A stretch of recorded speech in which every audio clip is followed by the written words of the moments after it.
Hola, mi nombre es Montserrat Cubillos y me dedico a la investigación en la motivación lectora. En esta cápsula les voy a contar de lo que yo he estudiado para que ustedes lo apliquen y motiven a sus estudiantes. La cápsula tiene 3 partes. Primero veremos por qué es importante motivar la lectura. Luego estudiaremos 7 factores que influyen en la motivación lectora. Y después les voy a dar 5 consejos para motivar a sus estudiantes. Cerraremos la cápsula con una síntesis de 3 ideas fundamentales.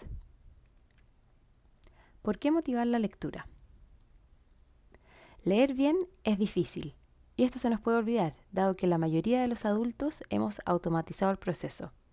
Leer bien es casi tan difícil como caminar sobre una cuerda floja. Un paso en falso y caemos al abismo de la incomprensión. La lectura comprensiva requiere de 3 niveles que debemos dominar simultáneamente. Primero, decodificamos las palabras, es decir, reconocemos que cada letra corresponde a un sonido y que los sonidos se combinan para formar palabras. Este es el nivel más superficial de la lectura, pero es fundamental. Una vez que decodificamos palabras, podemos comprender significados locales, es decir, relacionamos cada palabra con un significado. Finalmente, podemos combinar los significados de las palabras para comprender significados más globales, a nivel de oraciones, párrafos y textos completos.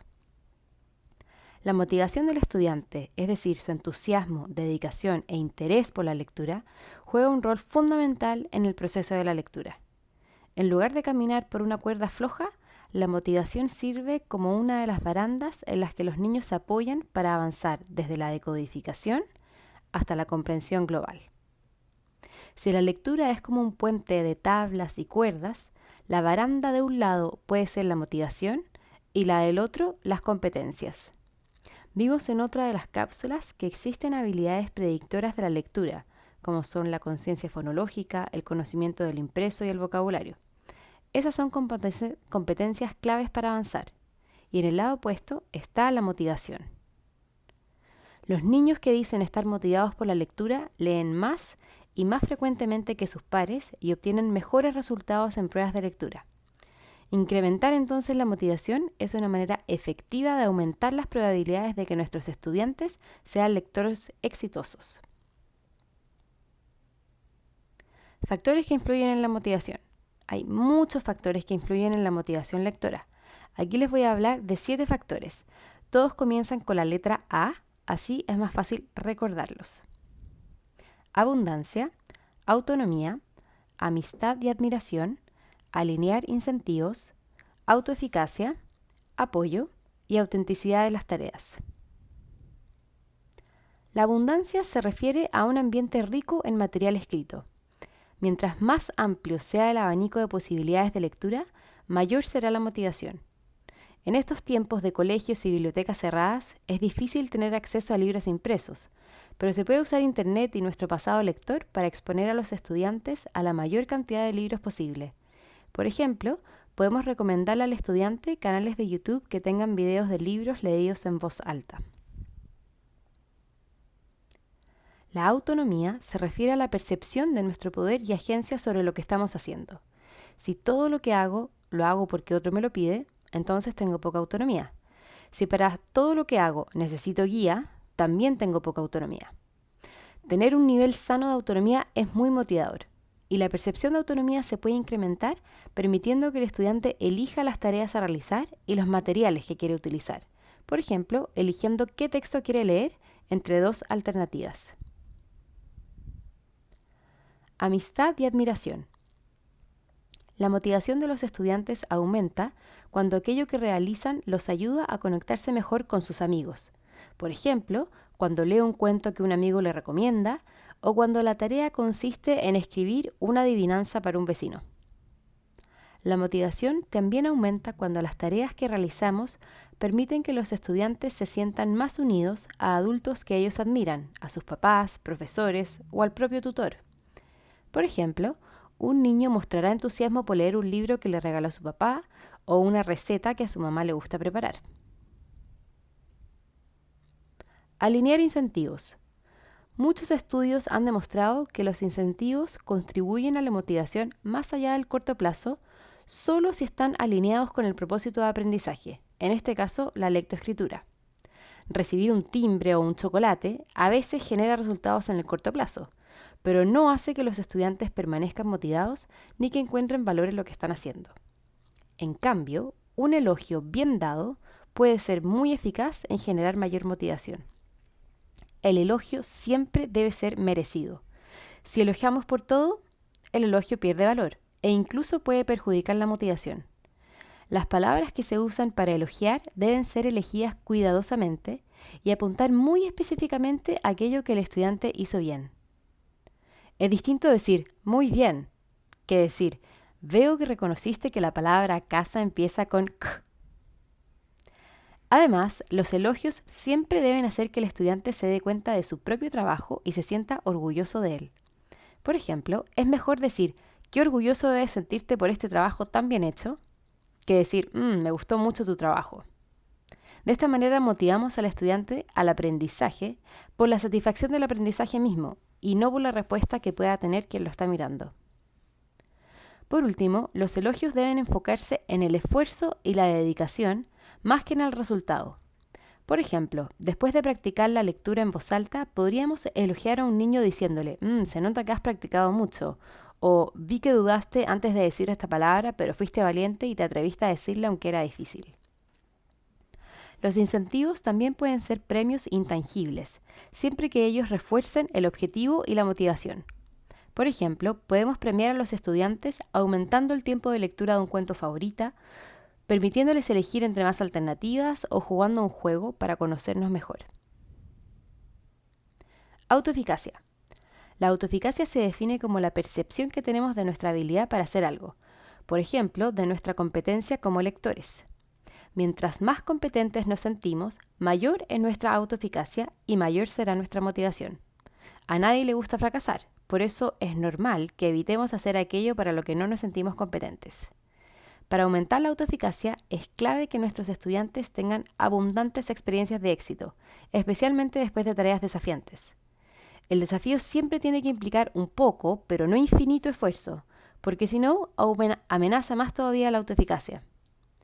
Para que los estudiantes tengan conciencia de su progreso, vale la pena llevar un registro visible de sus logros y revisarlo de vez en cuando. Apoyo. Vinculado a la autoeficacia, el apoyo implica planificar suficiente tiempo para que los estudiantes se sientan cómodos para realizar aquello que les pedimos y darles todas las estrategias necesarias para lograrlo con éxito. También implica ser explícitos en nuestra disponibilidad por ofrecer ayuda y en nuestra confianza en su capacidad y retroalimentar efectiva y específicamente. Autenticidad de las tareas. Cuando las tareas se sienten demasiado mecánicas e inútiles, es fácil que disminuya la motivación. Por ejemplo, para un niño fanático de los animales, escribir 30 veces la letra C es mucho más desmotivante que escribir 30 animales que comiencen con C. Cuando los estudiantes ven que lo que están haciendo se conecta con sus intereses, que tiene valor en el mundo real o que tiene una audiencia real, entonces es más probable que se sientan motivados. Por ejemplo, escribir mi nombre para decorar la puerta de mi pieza es más motivante que escribirlo en un papel que después va a ir en la basura. Copiar una lista de palabras aleatorias es diferente que escribir una lista de supermercado. En esta sección les voy a dar 5 consejos para motivar a sus estudiantes, basados en estas 7 A's que acabamos de aprender. Mi primer consejo es leer en voz alta. Pocos niños de primero básico saben leer fluidamente, por eso la lectura se puede convertir en algo tedioso y mecánico. Con la lectura en voz alta podemos hacer que el estudiante vea el valor de aprender a leer y desarrolle un gusto por la lectura.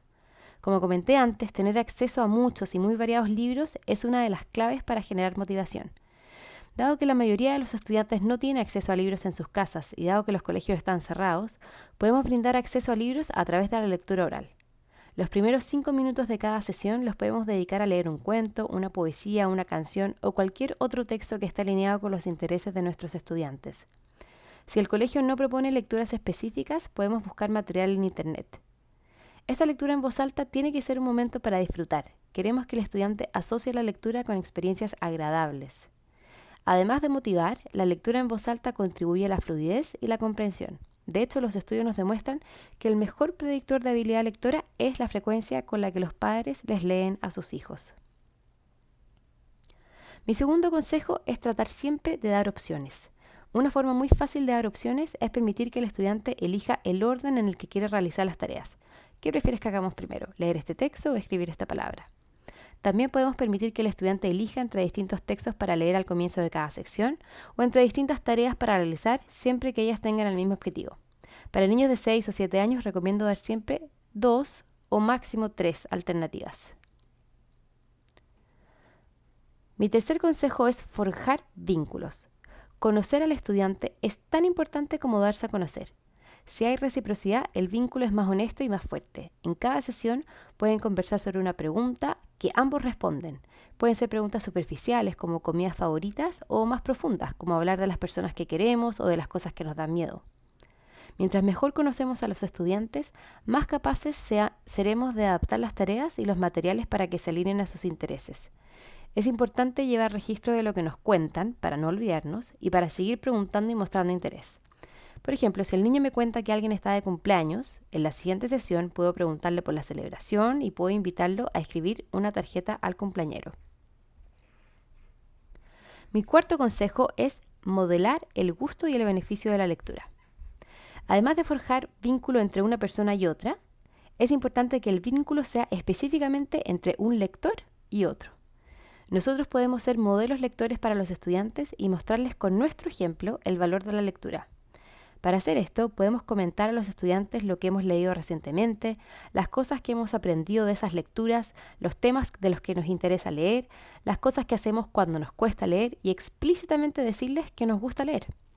Por ejemplo, podríamos comentar cosas como, ayer me quedé toda la noche leyendo porque estaba tan entretenido el libro que necesitaba saber qué pasaba después. O decir algo como, el otro día me compré un celular, pero no entendía cómo usarlo hasta que leí las instrucciones.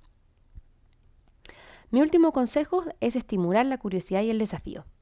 Durante la sesión debemos buscar modos de aumentar la curiosidad y el gusto por los desafíos.